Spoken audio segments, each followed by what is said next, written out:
Hey, how's it going? So today we're going to learn how to make a fake onion, or at least attempt to make one. I'll explain later. Let's just get into it. So what you're going to do is start off with a styrofoam ball that's about the size of an onion. If you want to make a bigger onion, you can just grab a bigger ball, or a smaller onion, grab a smaller styrofoam ball. So what I'm doing here is I'm just using my box cutter and blade to create a more irregular onion shape. Onions are slightly conical on the top depending on the type of onion that you're trying to make. And the one that I want to make is a yellow onion. So I just pulled a few pictures off of Google and I'm following that general shape. As long as you have it a little bit irregular, it's not too bad. You can have really weird shaped onions. I'm sure those exist, but I'm just going for something simple. And the reason why I'm making this onion is for a show, actually. And I thought I'd do some trial and error and try and figure out how to do this. I'm using a new technique that my friend actually told me about. So it involves white glue and tissue paper, or just tissue, not tissue paper. Actually, throughout this process, I realized that using tissue paper probably would be better. And the reason why I'm using white glue is because they don't have Mod Podge here in Hong Kong. It's a little bit harder to find.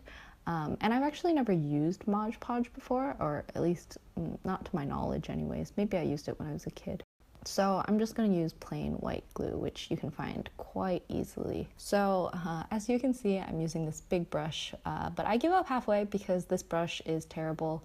And previously I dipped it in water, which sort of dissolved the tissue. So definitely don't do that.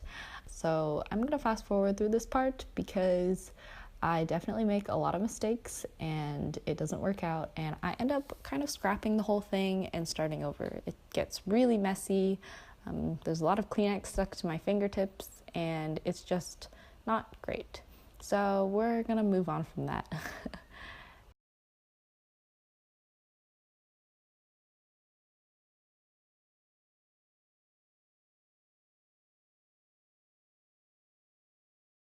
So next, I have the idea to stick toothpicks into the styrofoam ball to try and make it easier to handle. And it works. Actually, it's really great. It's a great idea. I'm so glad I came up with it because it takes the headache out of trying to manipulate the Kleenex and it sort of gives you extra hands, essentially. I'm using single ply tissue. What I do is I take the 2-ply and I just rip it in half because you really don't need a lot of tissue to cover your onion. And I'm going to apply the glue first and then sort of pleat the tissue paper. Ooh, okay, so that's a trial that I'm doing right there, just to see if it works, and it's doing okay. It's holding up, so I decided to do the entire piece. So what you're going to want to do is slather some glue on there, just small sections, one section at a time. And then you are going to take your tissue paper, rip it. I actually recommend cutting if you have the time, but I was just doing this for a trial. And you're going to want to pleat it so that it has a bit of texture. Onions, if you look at them, actually don't have much texture, but because I'm making this for a show, for a play that's going to be on a stage, it's nice to give it a little bit of texture so that it has more dimension and audiences can see it from further away. So you're just going to repeat that all the way around the onion until you're completely finished. When you're done, you're going to use my favorite and also least favorite tool, which is super glue.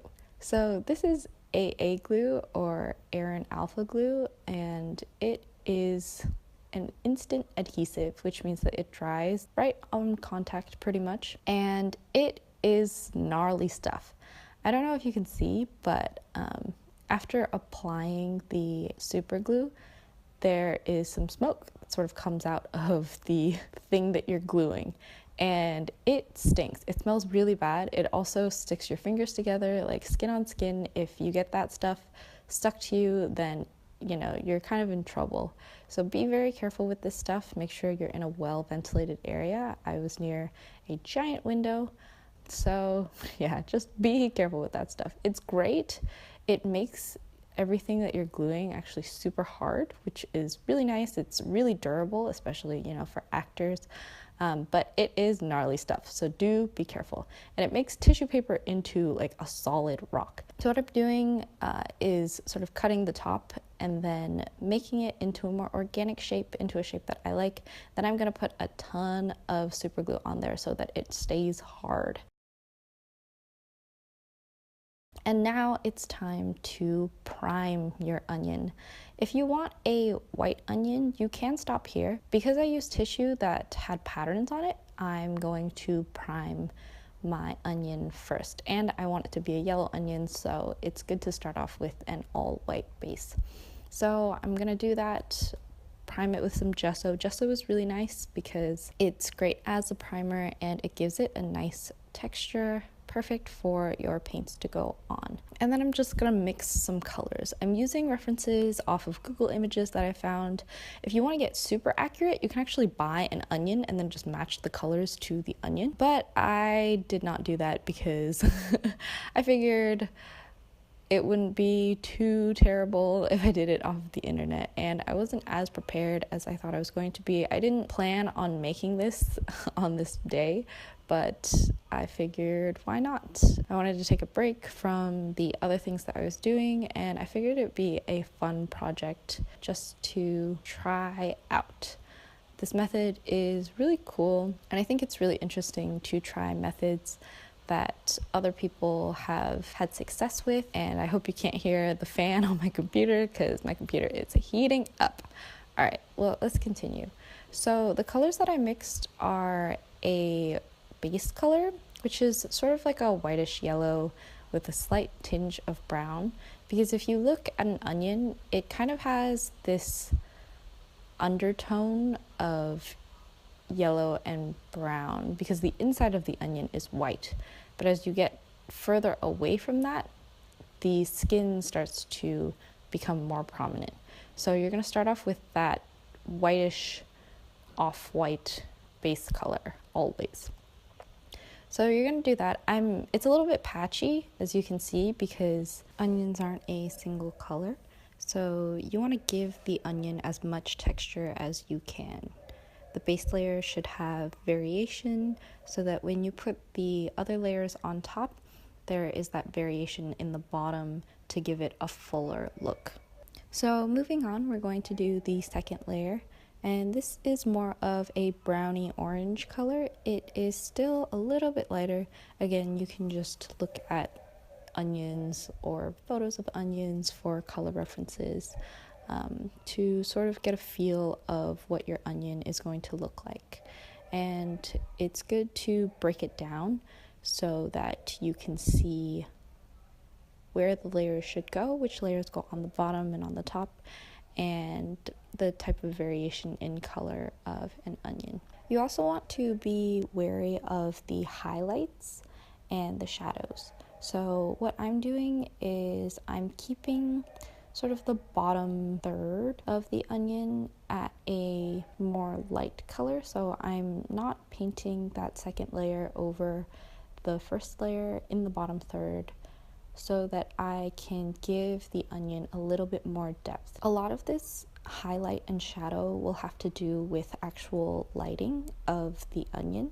So depending on what reference photo you use, your highlight might be in a different space. So what you want to do is you want to create the highlights and shadows where you think that they would be best. Now I'm going in with the third layer. My camera actually cut out at this point, but this is the darkest layer. And as you can see, I'm starting to put in a little bit more red because the reference photo that I was using has this brownish tone as the third layer, but it definitely has a red undertone.